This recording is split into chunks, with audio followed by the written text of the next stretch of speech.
For those of us who's not so familiar with Blackstone's real estate business, can you start by giving us an overview?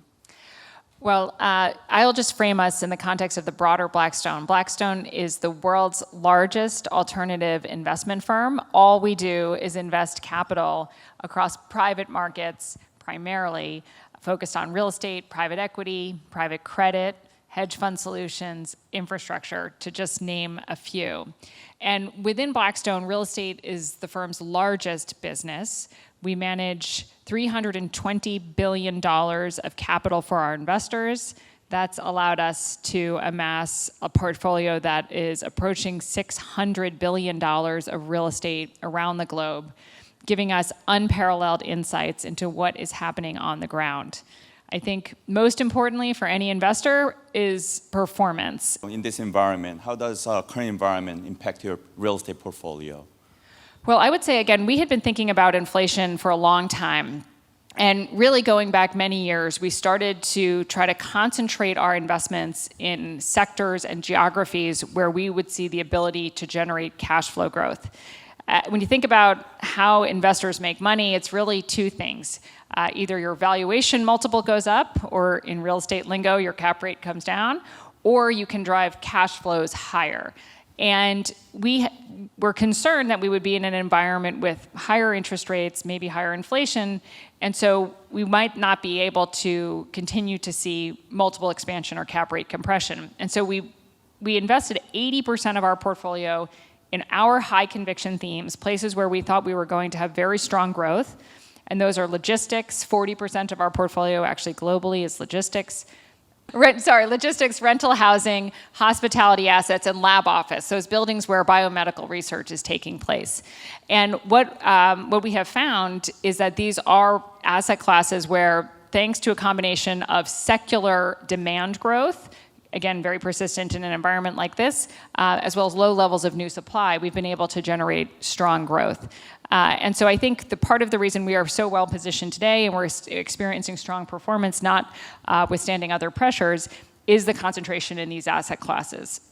You didn't ask, but what we have done much less of, or almost none of, is we've had very little retail in our portfolio, only very selectively do we have very special real estate retail assets, actually one here in Korea. We own the Starfield Hanam Mall, which is the biggest mall in Korea. We can talk about why we like that when we're concerned about retail elsewhere in the world. And then the other thing is more traditional office has been something we were more concerned about a bit longer. And again, our concern was on the ability to generate cash flow growth. So really the sector selection has positioned us quite well. Right, so we touched on sectors, geography, themes. So can you tell us about our thematic approach to investing? So how do you position our portfolio to withstand macroeconomic environment like this? Absolutely. So the way we approach investing is to try to zoom out away from exactly what is happening in real estate and try to understand what is happening in the world in terms of different mega trends, in terms of how people are living and working, shopping, spending their leisure time. And what we then do is say, okay, what is happening and how can we then translate that into a real estate investment context to buy assets that we think will outperform in the context of those changes and trends. And again, that is how we end up with a portfolio 80% in warehouses, which are benefiting from e-commerce growth, rental housing, which is benefiting from a shortage globally in high quality housing. Additionally, hospitality benefiting from a very long-term demand trend that sees people spending more, getting on more planes. It was definitely interrupted by COVID, but we see a very strong recovery happening globally. And then lab office, which is benefiting from all of the changes in how we're taking care of our bodies, both protecting our health and preserving higher quality health over longer periods of time. And so our portfolio, what we see is that in those sectors, we're benefiting from those secular changes. To dive into a couple of them, in the warehouse space, we started investing, I think, long before others appreciated the e-commerce trend and how that would really transform the performance of logistics assets. Coming out of the financial crisis, we started buying warehouses, and today it's 40% of our portfolio, over 1.1 billion square feet globally. And what we are seeing is that we have consistently high rent growth, particularly when you compare new leases we're signing today compared to the old leases that are expiring. And I'd say even in an economy, if you were concerned about the ability for market rent growth to keep going if the economy were to slow, because we have very large embedded gains, meaning our current rents are below where market levels are, even if market rents don't grow, in most cases, for example, in the US, we can increase rents 25% just to reach where market rents are today.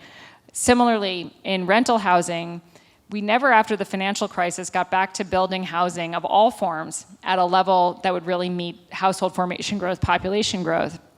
And so, particularly in the last few months, when you've seen a dramatic increase in markets like the US as far as what it costs to be a homeowner, borrowing costs have gone up substantially.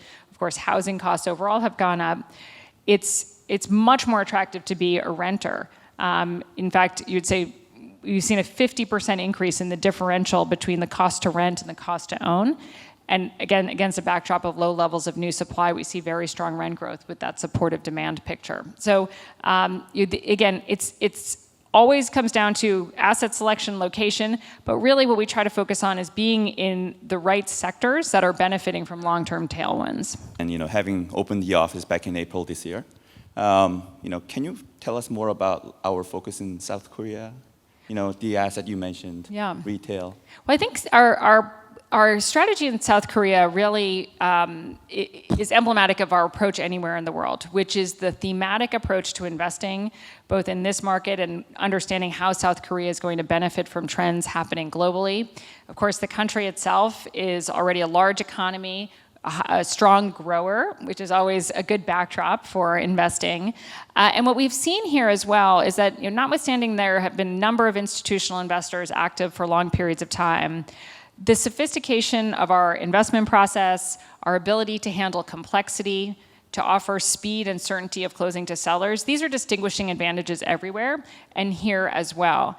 I'd say also we have really benefited from our operational expertise when we're buying assets or approaching the opportunity to buy assets in this market. So, for example, in Gangnam, we had an office building that we really transformed to be a much more attractive place for companies to occupy, for people to come to work. We had the benefit of doing those kinds of projects everywhere else in the world and bringing those insights to this transformative project here in South Korea. I look at one of our newer thematic sectors, data centers. You and the team, you could probably talk about it better than me, but are really benefiting from the fact that we have one of the world's largest platforms of data centers anywhere in the world, a company called QTS that we bought in the US, which is also expanding in Europe. We've already established a strong data center business in India, and those kind of insights, those tenant relationships, those kind of global pieces of perspective, data points, contacts can really give us a huge head start to our investment activities here in Korea, particularly when we're expanding into new sectors.